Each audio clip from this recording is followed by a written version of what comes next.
Bom dia a todos, que a paz de Jesus, o nosso Mestre, continue presente nos nossos corações. Antes de nós iniciarmos, ouvir um pouco sobre o Evangelho de Jesus, eu vou pedir licença a vocês, para que eu possa, de uma certa forma, ler uma mensagem de Emmanuel, justamente sobre o Dia das Mães. Diz assim: a maternidade é um segredo entre a mulher e Deus. A participação do homem é ínfima na maternidade. A participação da mulher é tocada de alegria, de dor, de tormento, de sofrimento, de prazer e de responsabilidade, desde que o filho nasce, até o último dia da mulher sobre a terra. E sabe lá Deus se, depois desta vida, quantas lutas sofrem as mães em auxílio aos filhos que deixaram neste mundo. Feliz Dias da Mãe para todas. Né? E todos também aqueles que muitas vezes, na falta da mãe, também faz o papel de mãe. Muito bem. Hoje nós vamos procurar falar um pouco sobre a nossa responsabilidade individual e coletiva em relação ao Evangelho. Em outras oportunidades que eu estive aqui, eu falei sobre as divisões do Evangelho, não é? A primeira vez eu falei sobre os 4 primeiros capítulos, depois sobre as bem-aventuranças, e hoje nós vamos falar, resumidamente, dentro de 2 parábolas, do 11º capítulo até o 17º capítulo, que esse é um trabalho individual que a espiritualidade amiga nos deixou para que nós pudéssemos pautar a nossa caminhada. E depois nós temos, do 18º capítulo até o 27º, a oportunidade do trabalho coletivo. Então, a espiritualidade dividiu o Evangelho primeiramente numa responsabilidade de cada um, e depois, então, a responsabilidade de todos nós em relação ao nosso progresso. Mesmo porque, no livro dos Evangelhos, no livro dos Espíritos, na pergunta 132, Kardec pergunta qual que é o objetivo da encarnação. E aí então os benfeitores amigos respondem que é dar uma oportunidade para que o espírito possa fazer a sua evolução. E na continuidade, eles dizem que também passa o espírito ter uma responsabilidade de colaborar com a evolução do planeta aonde ele está fazendo a sua evolução. Ora, nós estamos aqui encarnados ainda dentro do degrau, né, dos planetas. Nós estamos no 3º degrau, não é? Mundo primitivo, material, expiações e provas. Dependendo da nossa evolução, não é? Colaborando com a evolução dele, logo chegaremos à regeneração. Então, para falar sobre do 11º ao 17º, eu escolhi uma parábola em que Jesus fala, e relatado por Mateus, por Marcos e por Lucas, que é a parábola do semeador.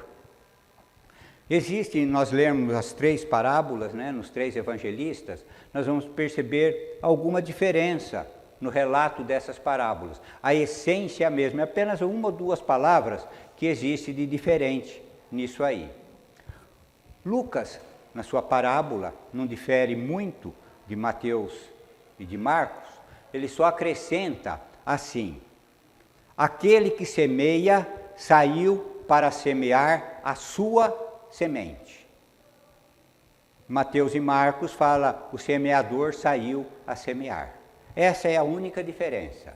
Mas é um ponto importante de reflexão para nós, porque realmente, quando nós começamos a analisar essa parábola, nós vamos perceber que o semeador, ele só vai poder realmente semear a sua semente. Cada um tem uma semente. Por quê? Quem é o semeador? Imaginamos quem possa ser o semeador? Todos nós, indistintamente, a partir de um determinado momento da nossa caminhada, quando começamos, né, na nossa evolução, inconscientemente ou conscientemente, nós estamos de alguma forma semeando. E semeamos de todas as formas. São Francisco de Assis, ele diz assim, que nós deveríamos pregar o Evangelho diariamente. Se fosse necessário, nós poderíamos usar as palavras. Porque a nossa semeadura é muito mais através do exemplo, através do nosso pensamento, do nosso sentimento, das nossas ações. Convém lembrarmos que não semeamos somente para os encarnados. Semeamos também para os espíritos desencarnados, que muitas vezes estão muito próximos de cada um de nós. E é através do pensamento, do nosso sentimento, que muitas vezes nós não expressamos, é que nós conseguimos adquirir aqueles espíritos bons ao nosso lado, que vêm nos auxiliar na nossa caminhada, e muitas vezes, com um pensamento inferior, atraímos para próximo de nós também espíritos inferiores, que passam, da mesma forma como os bons espíritos passam a nos intuir na nossa caminhada, os espíritos inferiores também nos intuem na nossa caminhada. Kardec perguntou aos benfeitores amigos sobre a influência do mundo espiritual sobre o mundo material, ou sobre os espíritos, sobre o homem. E a resposta é a seguinte: muito mais do que possais imaginar. Na maioria das vezes, eles vos dirigem, através das intuições. Então ele fala, o semeador saiu a semear. Ele não fala que o semeador voltou. Porque a partir do momento que nós iniciamos a nossa semeadura, ela é eterna. Nunca mais deixaremos de semear. Nós vamos perceber a mudança apenas da qualidade da semente que nós estamos semeando, que vai melhorando com a nossa evolução, não somente intelectual, como principalmente moralmente falando. Então, começamos a nossa semeadura e será eterna. Nunca mais deixaremos de semear. Na sequência, ele fala que uma parte dessa semente caiu no caminho, as aves a comeram, os homens a pisaram. Nós começamos a refletir, né, a semeadura daquela época. Era manualmente. O semeador enchia aquele saco que ele trazia para colocar a semente. Às vezes aquilo chegava a transbordar. E realmente, a semente poderia ter caído pelo caminho. E pelo caminho, muitas aves desciam para comer essa semente. E também outros que passavam por aquele caminho acabavam também por pisar nessa semente. E convém então nós fazermos uma reflexão em relação ao que o Cristo disse aos seus apóstolos no início, quando ele começou a ensiná-los, na seguinte forma: ide primeiro as ovelhas desgarradas de Israel. Porque as ovelhas desgarradas de Israel eram os hebreus, que já traziam na sua consciência a questão de um Deus único. É aquele povo, entre aspas, escolhido pelo plano espiritual para preparar o caminho para Jesus. Porque, ao contrário, os outros povos acreditavam em muitos deuses, Somente os hebreus acreditavam em um único Deus. Então, mas mesmo assim eles se dispersaram, muitas vezes pela dureza de coração. Imagine um povo ficar por mais de 400 anos como escravo dos egípcios. E Moisés os retirou dentro da sua missão para conduzi-los a Canaã. E nessa condução do Egito para Canaã, eles precisavam estar mais preparados. Porque para chegar a Canaã, existe a necessidade de seguirmos leis, não somente a dos homens, mas principalmente as leis divinas. Foi quando então ele recebeu os 10 mandamentos. Então ali ele já começou a preparar o povo para chegar a Canaã. E nessa sequência, a semeadura daquelas pessoas eram poucas, pouco entendimento traziam, não traziam ainda um aprimoramento na sua semente. Apesar do tempo, foi se evoluindo, alguns conseguiram melhorar essa semente e outros não. Quantas vezes nós passamos por essa semente durante a nossa caminhada? Impossível, o Manésio diz, né? Numa outra vida não termos sido mulheres também. É impossível também nós não termos participado da Inquisição, da noite de São Bartolomeu, das Cruzadas, quando não só comemos aquela semente, mas nós pisamos naquela semente. Porque nós já havíamos tido a oportunidade de receber o ensinamento do Cristo. Ter trazido já um pouco de conhecimento.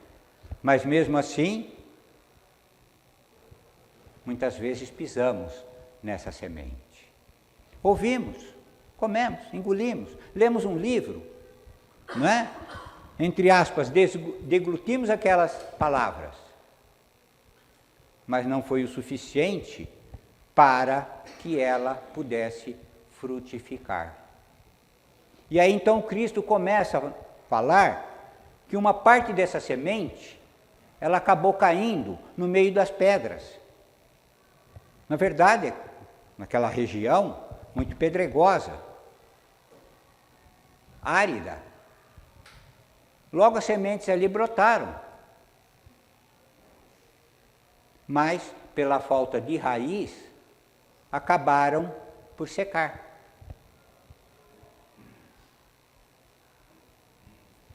Quantas vezes a palavra que o Cristo nos deixou começou a frutificar em cada um de nós?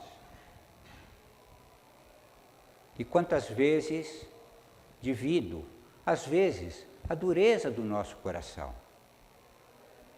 Coração empedrado, ela não conseguiu frutificar.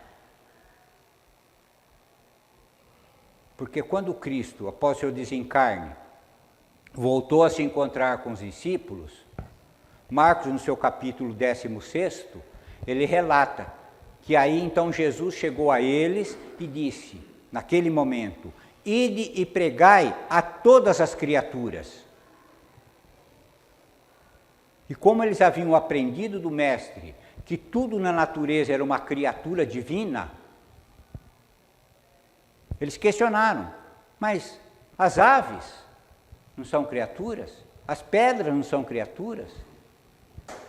As árvores não são criaturas? Mas isso ele já fazia uma alusão de que quando fôssemos fazer a nossa semeadura, haveríamos de encontrar vários tipos de corações. Corações que apenas ouviam a palavra. Corações que recebiam essa palavra, mas não deixavam florescer. Continuando, ele fala que uma parte da semente caiu no meio dos espinheiros. Os espinheiros cresceram e sufocaram essa palavra, essa semente. Neste momento, o Cristo ele faz um comentário sobre o nosso interior. Todos nós fomos criados simples e ignorantes. Passamos a ter as oportunidades de crescimento, de entendimento, e pela falta de conhecimento, nós fomos desenvolvendo muitas coisas para o nosso aprimoramento. Nós desenvolvemos o orgulho, nós desenvolvemos a vaidade, o egoísmo, a prepotência, tudo com uma razão de ser. Pelo orgulho, nós desenvolvemos a ciência, as artes. Pela vaidade, aprimoramos a nossa espécie. Pelo egoísmo, nós perpetuamos a nossa espécie. E assim sucessivamente. E muitas vezes nós não sabíamos dosar o nosso orgulho. E isso acabava por ferir os nossos irmãos. Hoje, ainda trazemos esses resquícios em cada um de nós. E esses resquícios, entre aspas, dessa animalidade, do homem irracional, acaba por muitas vezes sufocar aquela semente que o Cristo colocou em cada um de nós. Quantas vezes aquele evangelho que já conhecemos não acaba por produzir, justamente pelo nosso orgulho. Fica latente, fica guardadinho. É muito mais fácil chamar os pico-ruxos fazer uma apresentação aqui do que chamar um adulto para vir fazer uma oração aqui na frente. Às vezes eu percebo, né? Quem gostaria de fazer oração, todo mundo vai se encolhendo assim, né?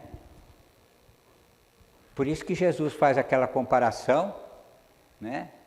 Bem-aventurados que têm puro coração. Deveria se assemelhar às crianças. Eu lembro que nós desenvolvíamos um trabalho lá no Orfanato Renascer. Toda quinta-feira eu ia contar uma historinha para eles lá. Eu precisava levar a historinha em papel, porque eles chegavam, começavam a contar para a professora na escola, e eles não lembravam da historinha inteira. E quando eu comecei a levar, eles levavam para a professora acabava por contar na escola também. Mas quando chegava o término, era uma briga. Todos eles queriam fazer a oração do Pai Nosso. Hoje sou eu, semana passada ele fez. Falei, então vamos fazer o seguinte, vamos fazer todos nós juntos. Nós dávamos a mão e fazíamos oração em voz alta, todo mundo, para poder satisfazê-los, devido à pureza do coração.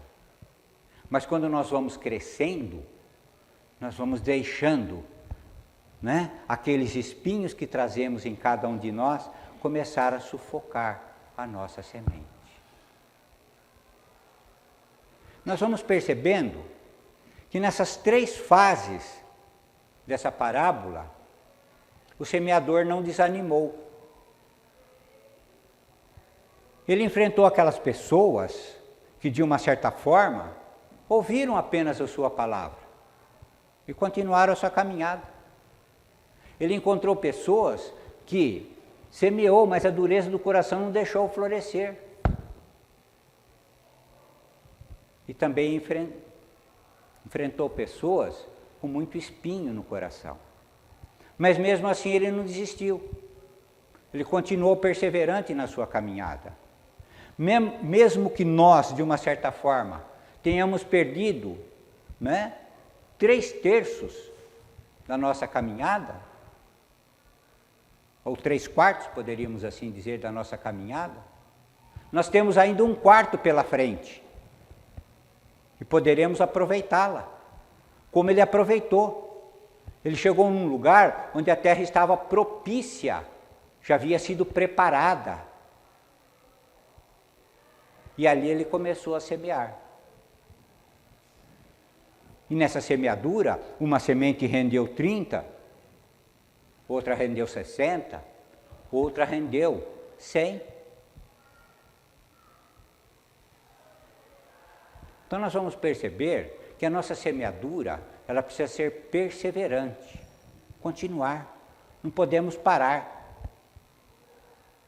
Estarmos prontos para uma semeadura em um local onde a terra já está preparada.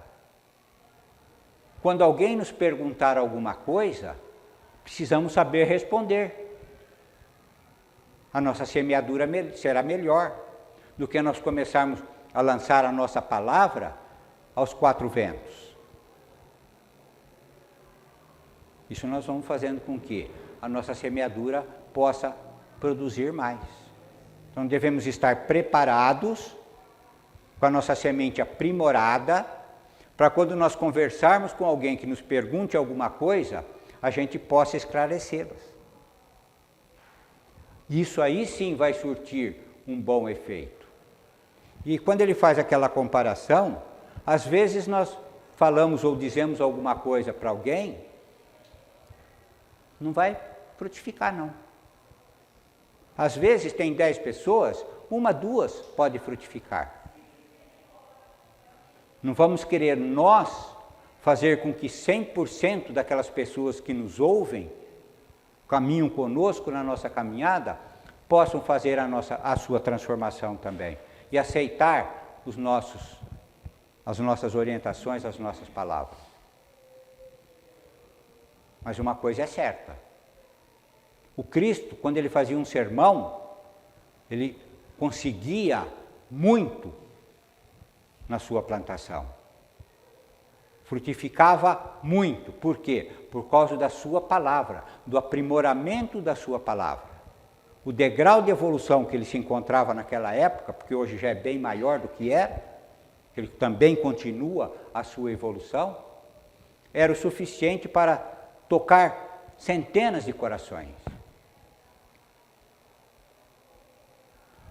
Da mesma forma como a biologia aprimora sementes para melhorar a qualidade dos frutos, nós também precisamos começar a aprimorar a nossa semente.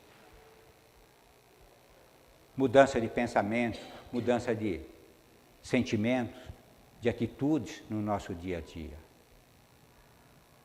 Para que nós possamos ir aprimorando assim a nossa semente. Nos conhecemos? Sabemos como nós reagimos no nosso dia a dia?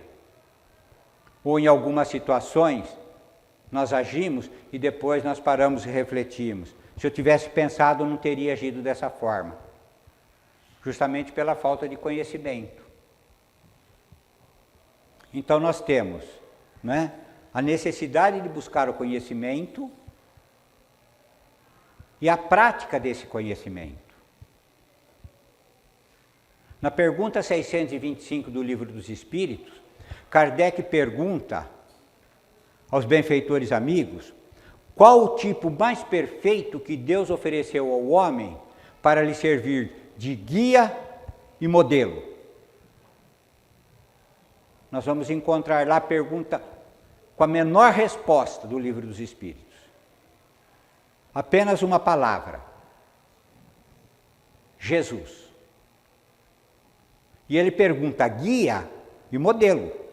Guia é aquele que conhece, é aquele que entende, que mostra o caminho, esclarece, como um guia turístico, por exemplo.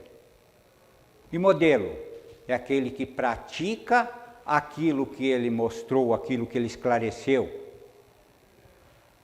Nos relatos bíblicos nós vemos, normalmente, que o Cristo pregava durante quase todo o dia.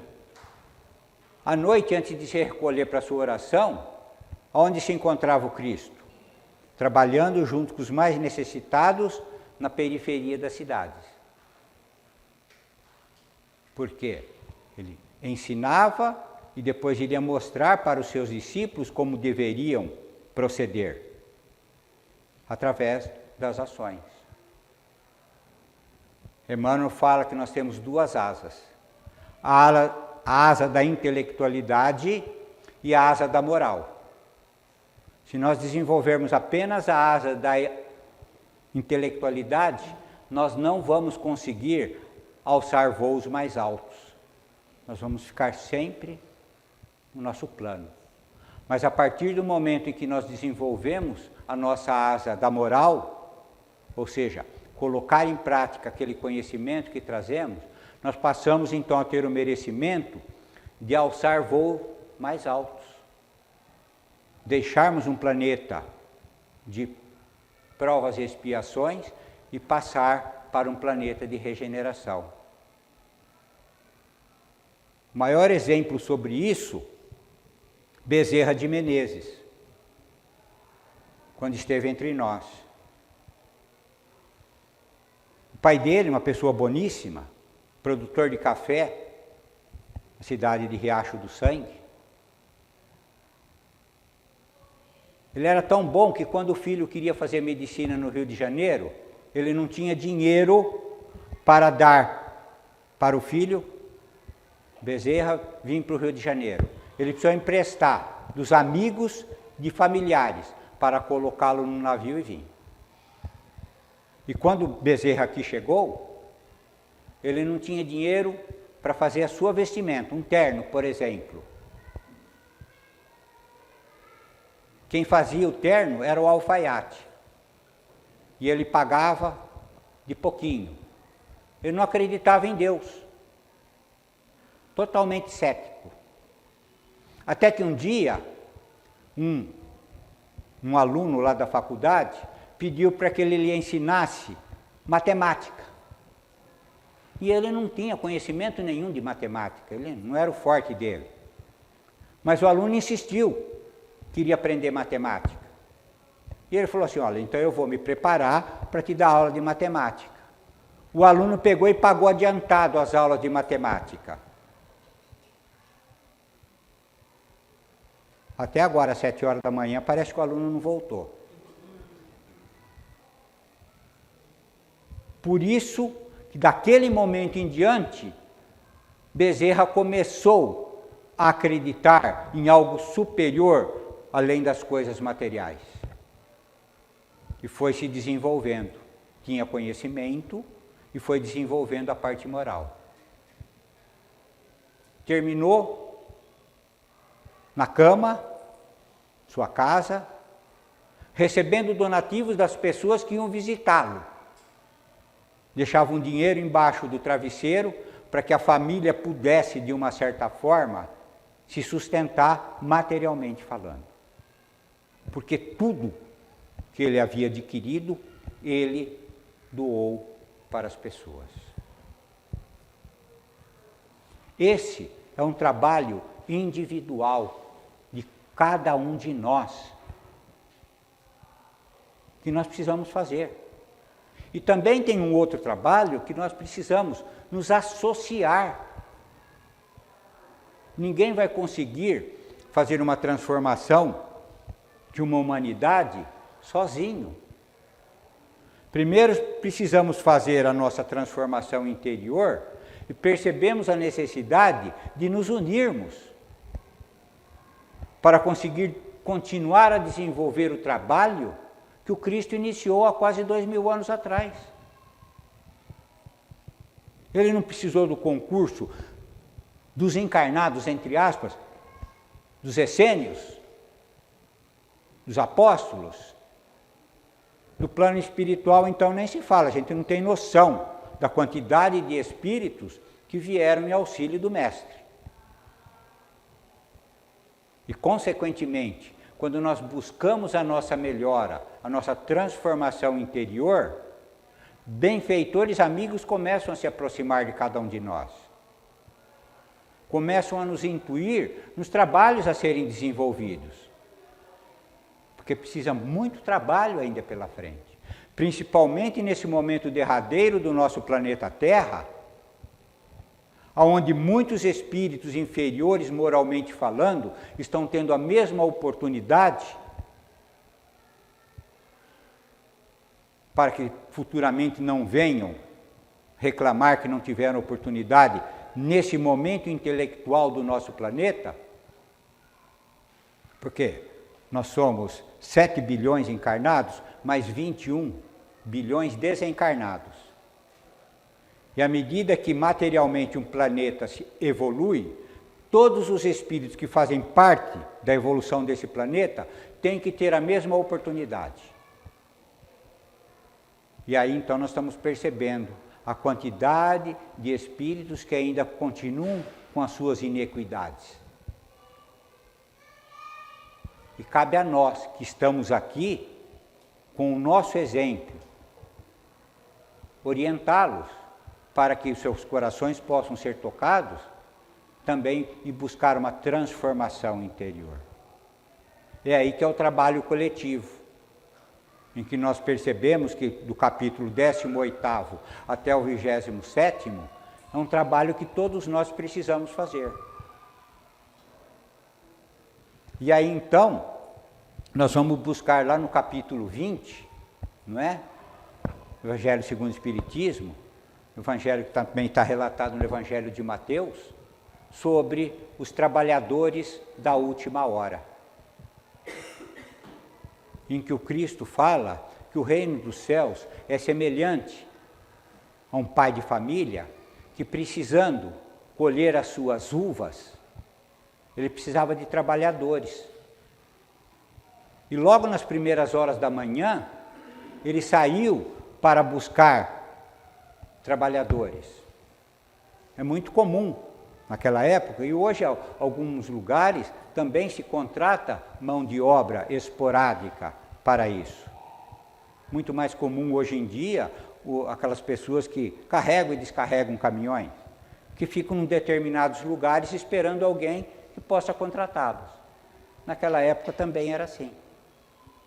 E eles, pai de família, então encontrou alguns na praça e os chamou para o trabalho, convencionando com eles que pagariam um denário pelo dia de trabalho. E esses então foram para a sua vinha. Mais tarde, na terceira hora, ele voltou àquele lugar e chamou mais trabalhadores, porque ele precisava colher tudo aquilo. Combinou com eles também que lhes pagaria o salário adequado. Ele fez isso também ao meio-dia. E foi fazendo isso até na 11ª hora. Convém lembrarmos que o dia de trabalho começava às 6 horas da manhã e terminava às 6 da tarde, 12 horas de trabalho. Então, para nós hoje seria 5 horas da tarde, ele saiu e foi procurar trabalhadores, para que o serviço pudesse terminar. E aí, então, quando ele viu algumas pessoas sentadas, a primeira coisa que ele perguntou foi assim: por que não foram trabalhar? Por que estão aí sentados? E aí, então, eles responderam: porque ninguém nos assalariou, ninguém nos chamou. Diante dessa resposta, ele percebeu que aqueles estavam dispostos ao trabalho, única e exclusivamente não tinham sido contratados, apenas isso. Então aí ele pediu que fossem também à vinha, que pagaria a eles o que fosse necessário. Terminaram o trabalho, ele chamou, aquele conduzia aquela mão de obra e disse assim: pagai a todos eles, começai dos últimos para os primeiros. O último que foi, recebeu um denário. E assim sucessivamente. E aqueles que chegaram à primeira hora começaram a prestar atenção, que aquele que trabalhou apenas 1 hora recebeu um denário. Logo eles começaram a imaginar então que pelo dia todo de trabalho receberiam mais que um denário. E quando receberam um denário, eles reclamaram com o pai de família. Falou: poxa, aquele suportou apenas 1 hora de trabalho, você deu um denário. Nós que suportamos o peso do dia todo, você vai pagar apenas um denário? E aí então o pai de família conversa com eles perguntando assim: por acaso faço algum desagravo? Estou lhe trazendo algum prejuízo? Não contratei vocês por um denário durante o dia? Está aqui, estou pagando um denário pelo que eu lhe contratei. Por acaso o seu olho é mau porque eu quero ser bom para com as outras pessoas também? E Jesus então encerra essa parábola dizendo assim, que os últimos serão os primeiros. Quem seriam esses trabalhadores das primeiras horas? Os trabalhadores das primeiras horas, nós vamos encontrá-los no Velho Testamento. São os profetas. São os reis, são os líderes daquela época que tinham incumbência de conduzir o povo não só nas leis civis, mas também nas leis morais, trazendo algum conhecimento a eles sobre a moralidade. Nós vamos perceber que durante a caminhada, vários foram os colaboradores para a implantação da colheita naquela vinha.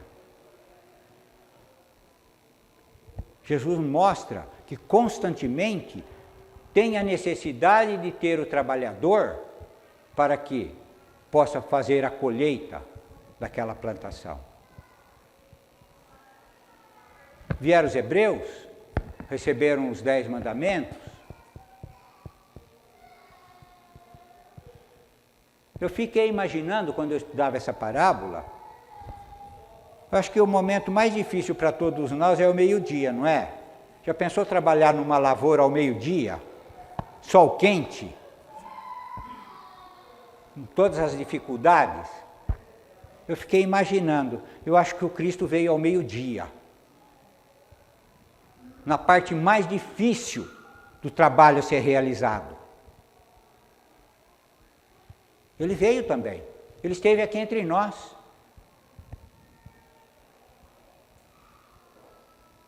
Ele deu o seu exemplo. Não só falou, mas ele exemplificou, ele trabalhou. E assim sucessivamente. Nós estamos próximos do término do dia de trabalho. Nosso companheiro José Antônio dos Santos, ele falava assim, Pirola, nós estamos no último vagão. Ele sempre falava assim, vamos fazer porque nós não sabemos se tem vagão aí atrás. Nós somos os trabalhadores da última hora. Nós fomos chamados. Por que nós estamos aqui hoje? O que nos colocou aqui? Será que é aleatoriamente? Não. Por causa da nossa disposição. O plano espiritual, vendo que nós estávamos predispostos a isso, começou a nos chamar, nos colocou numa casa espírita, não só aqui, mas em todas as casas espíritas. Nos preparando para que possamos conseguir colocar a colheita em dia. Essa colheita já era para ter terminado. O Cristo, de acordo com Chico, ele teve, numa reunião no plano espiritual, mais de 50 anos atrás, e pediu aos benfeitores amigos que trabalham com ele, não somente no planeta Terra, mas no nosso sistema solar, ele pedia 50 anos para fazer a transformação de expiações e provas para regeneração, se não houvesse nenhuma grande guerra. Olha a preocupação do nosso governador planetário. Pediu um tempo, uma moratória, com a condição de não ter mais nenhuma grande guerra. Por quê? Nós nem imaginamos, não é verdade? Mas ele pediu 50 anos sem uma grande guerra, porque numa guerra iriam morrer muitas pessoas e não teriam a oportunidade, o tempo suficiente para aproveitarem a oportunidade da encarnação. Quantas crianças iriam desencarnar numa grande guerra? Quantos jovens, quantos adultos com condição de semeadura para aquelas crianças, para aqueles jovens? Ficariam com suas vidas materiais ceifadas e não teriam a oportunidade. O Cristo pensa em tudo. E nós estamos aqui hoje, buscando um pouco de conhecimento, buscando uma transformação moral interior, para que nós possamos colocar em prática aquilo que nós já aprendemos. E assim, quando regressarmos à verdadeira vida, a vida espiritual, tenhamos cumprido bem a nossa parte. Cabe a cada um de nós refletirmos, começando na nossa semente. Posso aprimorar minha semente? Posso preparar melhor o terreno para que essa semente possa florescer? A partir do momento que essa semente começa a florescer, criar raízes, suportar qualquer vicissitude de orgulho, de vaidade e de egoísmo, para que possamos continuar perseverantes na nossa caminhada, na nossa semeadura. Porque muitas vezes nós desistimos, não é? Tem até um ditado que fala, não adianta malhar em ferro frio, não é verdade? Foi justamente isso que aconteceu conosco. Muitas vezes malhamos em ferro frio e fomos malhados também quando estávamos frios. Não estávamos prontos para ser modelados. Mas a espiritualidade amiga continua nos dando a oportunidade. Continua favorecendo a nossa evolução. Então, um outro ponto de reflexão é isso. O que eu posso colaborar com a evolução do planeta? Primeiramente com a minha evolução, depois com a evolução do planeta. Nos unindo, trabalhando juntos. Porque é um trabalho árduo, um trabalho de muitas pessoas, não é individual. Ainda me sobra um tempo, eu vou tratar do 28º capítulo do Evangelho segundo o Espiritismo, que é o último, que fala sobre as preces espíritas. As pessoas daquela época, eles oravam muito, às vezes o dia todo no Muro das Lamentações, como existe até hoje alguns que ainda oram lá diariamente. E os benfeitores amigos iniciam esse capítulo dizendo assim, as mesmas palavras do Cristo, que não é pela quantidade de palavras que seremos ouvidos, e sim pela qualidade das palavras que dizemos, que pronunciamos. Tanto é que no relato bíblico fala que ao término do dia o Cristo subia no monte para orar. Esse subir ao monte para orar é para nos despertar, que para nós fazermos a nossa oração, nós precisamos nos elevar. Sairmos do plano material, do chão onde nós nos encontramos, e subirmos um pouco mais. O próprio Cristo falou, deveríamos nos fechar no silêncio do nosso quarto e, fechado a porta, conversar com Deus. Nós fazemos isso. Como nós fazemos isso? À noite nós vamos rezar. Vamos fazer a nossa oração? No outro dia a gente lembra se terminou a oração? Ou mesmo fazendo a oração do Pai Nosso, putz, eu esqueci de fazer isso. Já aconteceu isso com vocês? No meio da oração? Por quê? Nós não fechamos o nosso quarto. Nós não entramos no silêncio da nossa mente. A gente está fazendo oração, mas a nossa mente está a 1.000.000 por hora. E a gente precisa realmente serenar a nossa mente. Tem um caso do Divaldo, que ele queria muito participar de um trabalho. E Joana de Ângeles falou para ele que um dia levaria ele nesse trabalho. E Joana, então, um dia pegou o Divaldo e levou nesse trabalho. Chegou lá, assim, estava parado, assim. De repente, a Joana de Ângeles vira para o Divaldo e faz assim, ó.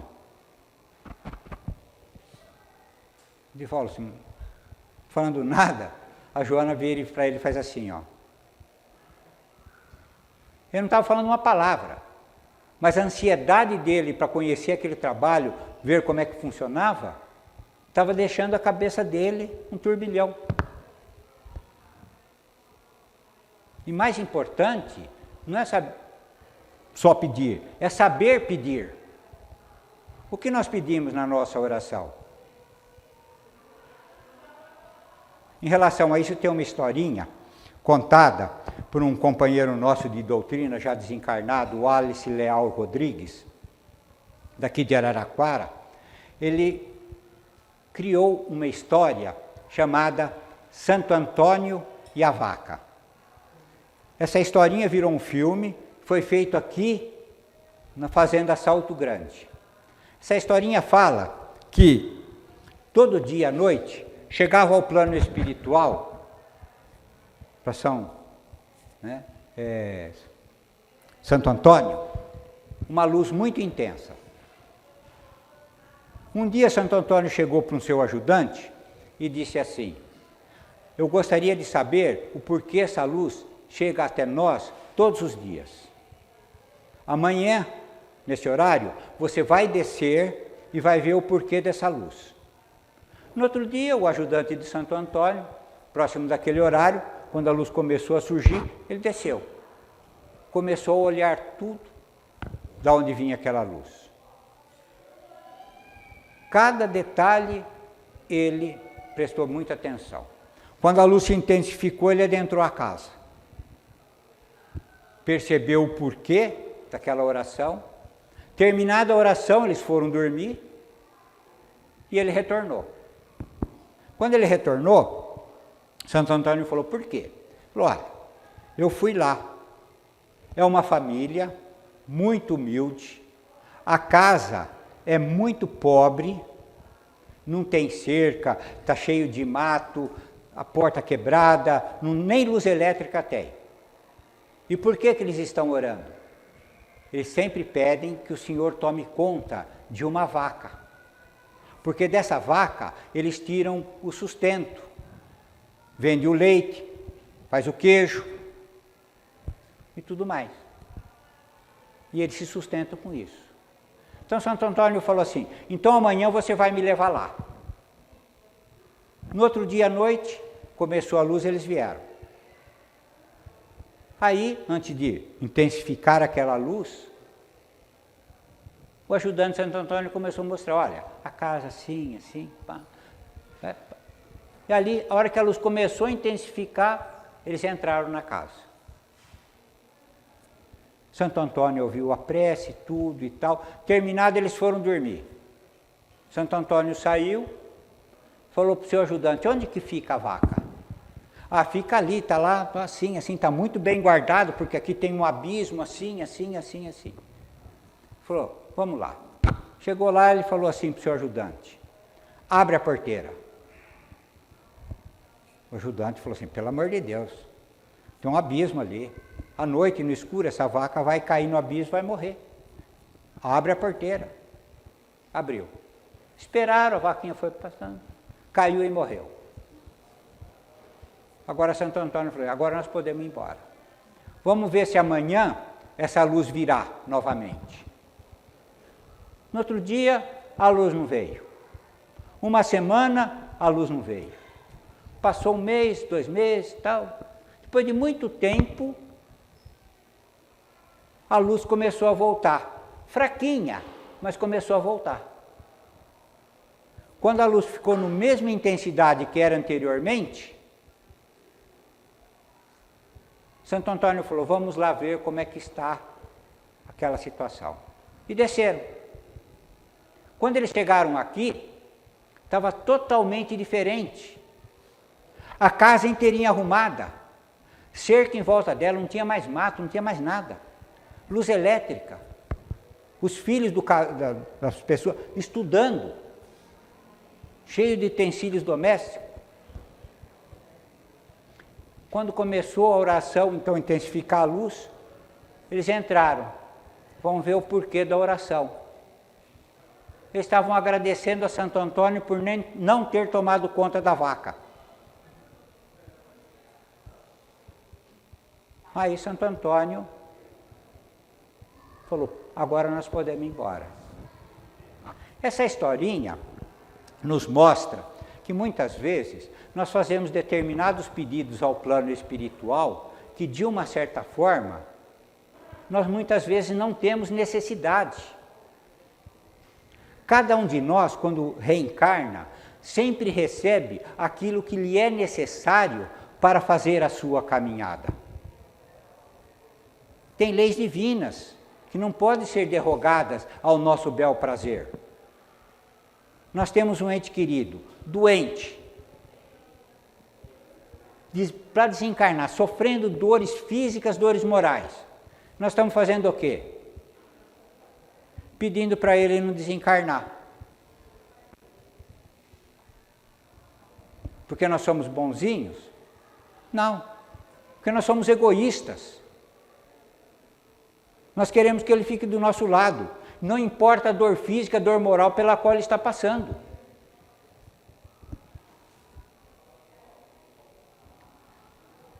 Muitos pedem para ganhar na Mega Sena. Ah, se eu ganhasse na Mega Sena seria fácil.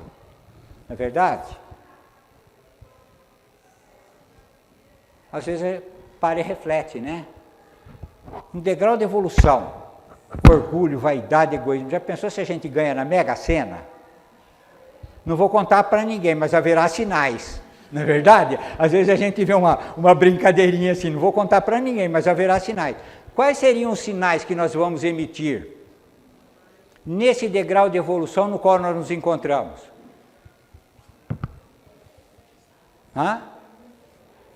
Seria muito mais prejudicial do que benéfico. O próprio Chico falava isso. Que a maior prova que existe é da riqueza. A pobreza é fácil, mas a riqueza é a prova mais difícil que o ser humano pode passar. Nessa historinha, nós percebemos que quando nós estamos recebendo aquilo que nós queremos, nós estamos contentes. Não é? Quando nós deixamos de receber aquilo que nós queremos, nós ficamos bravos com o Papai do Céu. A gente briga com ele, discute, não faz oração. Não é verdade? Quando nós passamos então a entender o porquê que aquilo aconteceu, nós ficamos amigos do Papai do Céu de novo. Voltamos a fazer a nossa oração, a nossa prece, nos ligar com os benfeitores amigos. Vou fechar. Os pico-ruxos vão fazer uma apresentação aí. Primeiramente, o nosso trabalho interior. Em segundo, o nosso trabalho coletivo. E o próprio Cristo nos ensinou a pedir. Em silêncio, hoje nós entendemos agradecer muito mais do que pedir. Mário Camargo, ele fala assim, falei, Mário, como é que tá? Ele fala assim, Pirola, não tão bem quanto eu gostaria, mas melhor do que eu mereço. Então, nós vamos perceber que nós estamos sempre melhor do que nós merecemos. Um bom domingo a todos, que a paz de Jesus, o nosso Mestre, possa continuar sempre presente nos nossos corações. Que assim